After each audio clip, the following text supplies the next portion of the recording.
सिगांथारावनो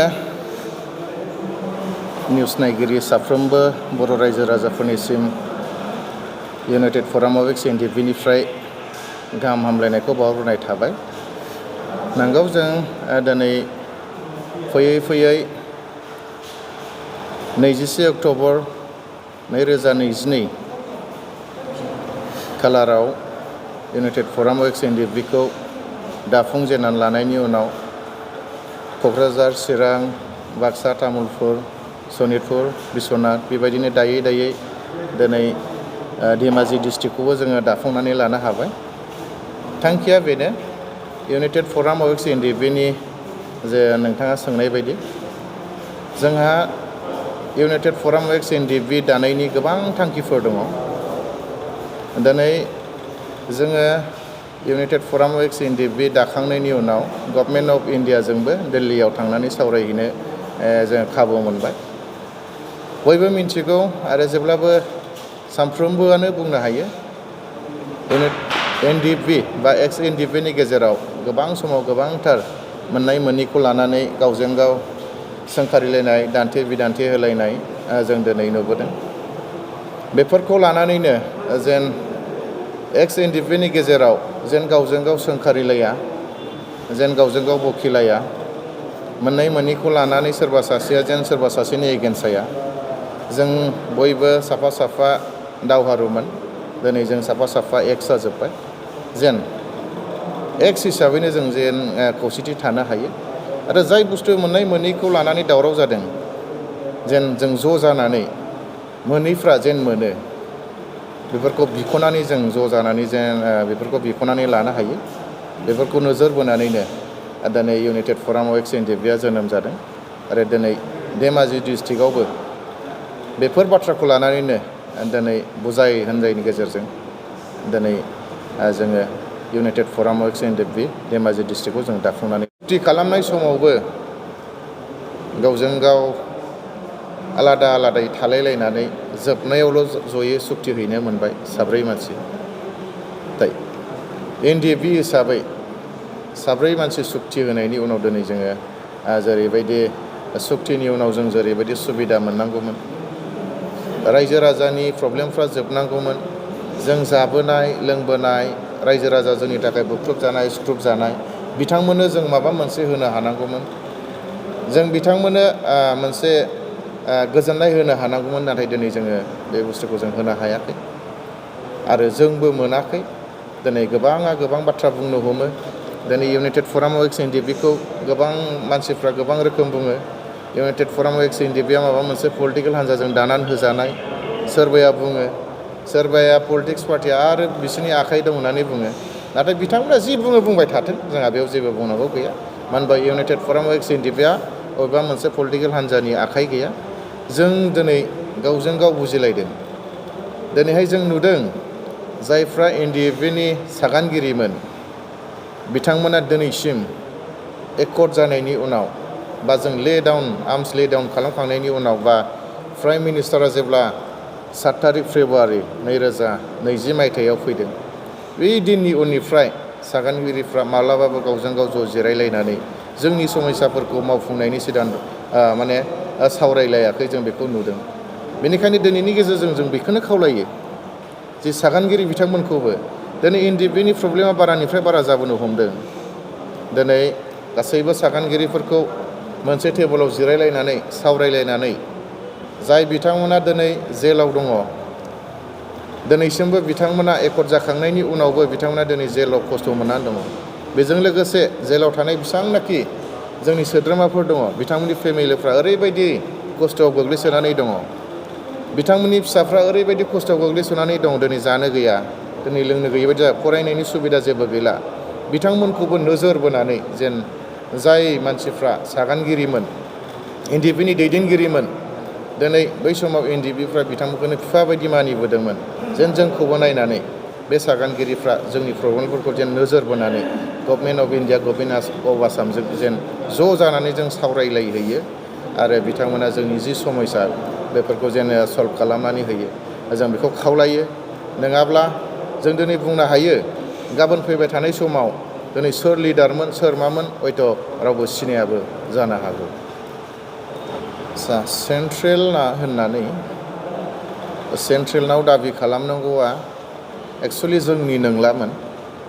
दिनैहाय government of Assam government of इन्डियाया NDFB या जेब्ला एकर्ड खालामदों 2020 मायथाइनि 27 जानुवारियाव, बेनि उनाव एक्स NDFB सानै दैदेनगिरिफोरनो अलरेडि बिथांमोनखौ एपइन्ट खालामनानै होदों। जे NDFBनि जेसेबांनाखि क्ल'जआव लिरनाय दं NDFBनि मोननाय मोनैखौ लानानै बा एक्सग्रेसियाखौ लानानै बेफोरखौ मावफुंनो थाखाय जोंनि गेजेराव सानै मानसिखौ एपइन्ट खालामनानै होदों। मानगोनां बिटिआरनि दानि डेपुटि चिफ गबिन्द बसुमतारी सार, लोगोसे बिटिआरनिनो EM फेरेंगा बिथांजों लोगोसे आरो दिपेन बर' एबसुनि आफादगिरि बिथांमोनखौ अलरेडि एपइन्ट खालामनानै होदों। दिनै बिथांमोना बिनाय बायदियैनो जोङो NDFBनि बेसांनाखि मुंख्लं जादों, बेसांनाखि दिनै थालांबावदों आरो मा समस्या बेफोरखौ लानानै गभर्नमेन्टआ जेब्लानो बिदों बिथांमोननो जों जेब्लाबो लिस्टखौ होबाय थादों। नाथाय दिनै जों बोसोरथाम जालायलांबाय एकर्ड जानायनि उननिफ्राय। नाथाय जेरैबायदि बिथांमोना जोंनाव बिदों, जेरैबायदि स्पिड आप जानांगौमोन, जोंनि खामानिफ्रा जेरै एकर्डनि बायदिब्ला जों सावरायनानै गभर्नमेन्ट अफ इन्डियाजों जों मोनथिबोनाय बायदिब्ला मोनबोनाय बायदिब्ला बोसोरथामनि गेजेरावनो गासैबो बे क्ल'जआव थानाय NDFBनि प्रब्लेमफ्रा जोबजोबनांगौमोन। नाथाय फैयै दिनै जों नुदों फ्राय 70-80% दिनैसिम मावफुंनो हानाय जायाखै। बेनिखायनो जों दिनै सिन्था खालामनो गोनां जादों आरो जोंनि गेजेराव गावजों गाव दावरावा बारानिफ्राय बारा जानो हमदों। दिनै जों रावखौबो कन्ट्रल खालामनो हायि जादों। दिनै जोंबो मोनसे समाव दैदेनगिरि जाबोनाय हिसाबै, जोंबो गभर्नमेन्ट अफ इन्डियाजों सावरायहैनाय हिसाबै दिनै जोंखौ गोबां मानसिफ्रा सोंहरो, गोबां रायजो राजाफ्रा सोंहरो, जोंनि गेदेरफ्रा सोंहरो। होमब्ला जों गोबां बाथ्रा खोनासंनानै जों दिनै थानो गोनां जायो। जों बेफोरखौ फारसेनिफ्राय नोजोर बोदों। NDFBआ बै समावहाय मोनब्रै जाबाय। बेयावनो आङो दिनैनि बे धेमाजि जिल्ला United forum of X NDFB जे गोदानै दाफुंनायावहाय बाहागो लाफैनो हानाय खौरां मिडिया पार्सननि फंबायमोननो गिबियावनो आं इउनाइटेड फरामनि जानानै धन्यबाद जासिग्रोबाय। दिनै जोङो धेमाजि जिल्लायाव फैनानै जे इउनाइटेड फराम अफ एक्स NDFBआ दिनैहाय गुबुन जिल्लायाव इउनाइटेड फराम जिल्ला दाबोदों। थिग बेबायदिनो दिनैहाय जोङो धेमाजि जिल्लायावबो जोङो दिनै गोदानै United forum of X NDFB हिसाबै जोङो जरदानै जोङो मावफुंनो हाबाय। दा जोंहा बेवहाय इउनाइटेड फराम हिसाबै बा एक्स NDFB हिसाबै जिल्लानि गोदानै दाजानाय बिथांमोननि मुंखौ आङो फारियै आं बुंनो सानदों। दा धेमाजि जिल्लानि गोदानै आफादगिरि इउनाइटेड फराम हिसाबै मोननो हादों जोङो प्रफुल्ल बर', बेयो जाहैबाय आफादगिरि। आरो जेनेरेल सेक्रेटारि हिसाबै मोनदों भद्रेस्वर बसुमतारी। दा बिथांमोननि आरोबाव गाहायाव गोबां भाइस प्रेसिडेन्ट आरो भाइस सेक्रेटारि आरो गुबुन बिथिङाव थानाय जिल्लानि दैदेनगिरिफोर दिनैहाय फुरा गोख्रों आरो मावथि मोजां गथ'फोरखौ जों मोननो हादों। बिथांमोना जोंनि इउनाइटेड फराम मिरुनि जिहेथु मावनो गोनां खामानि, जिहेतु माखासे जोंहा दिनै गोबांथार एक्स NDFBनि जिहेतु माखासे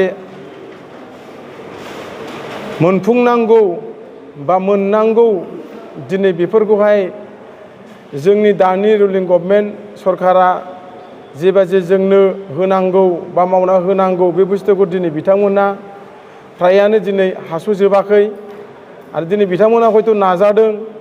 दा बे माखासे नाजासेयाव जायैफोरखौहाय दिनै जोङो इउनाइटेड फराम हिसाबै मोनसे प्रेसार ग्रुप हिसाबै जिल्ला जों दाफुंना लादों।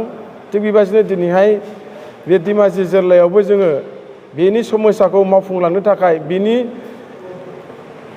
बारग' एक्स एनडिएफबिफोरखौ दैदेनलांनो थाखाय बिनि समयसाखौ मावफुंनानै जोंजों मदद हरफानो थाखाय दिनैहाय जोङो दिनै मोनफुंनो हाबाय आरो दिनै बिथांमोननि मावनायनि गेजेरजोंनो जोंजों समान समान खारफालांनानै जेसेबांनाखि एक्स एनडिएफबिफोरनि समयसाफोर दङ थांनाय 2020-21 जितु 27 सानाव जितु जालांनाय एकर्ड बे एकर्डनि जेसेबांनाखि दिनैहाय जों प्रेसार ग्रुप हिसाबै जोंनि मोनथाय अधिकारखौ आरो जोंनिल' नङा जेसेबां समाजनि हारिनि अधिकारफोर दं मोनथायफोर दङ एकर्डनि गेजेरजों फैफानाय दिनै बेफोरखौ मोनफुंनांगौनि थाखाय दिनै जों बेवहाय मोनसे जिल्ला दाफैनो हादों। बे दाफुंनायनि गेजेरजोंनो जोङो गासैबो समयसाखौ सल्भ खालामलांनानै फिसानिफ्राय गिदिरसिम मदद होलांनो हागोन होननानै जों मिजिंथिदों।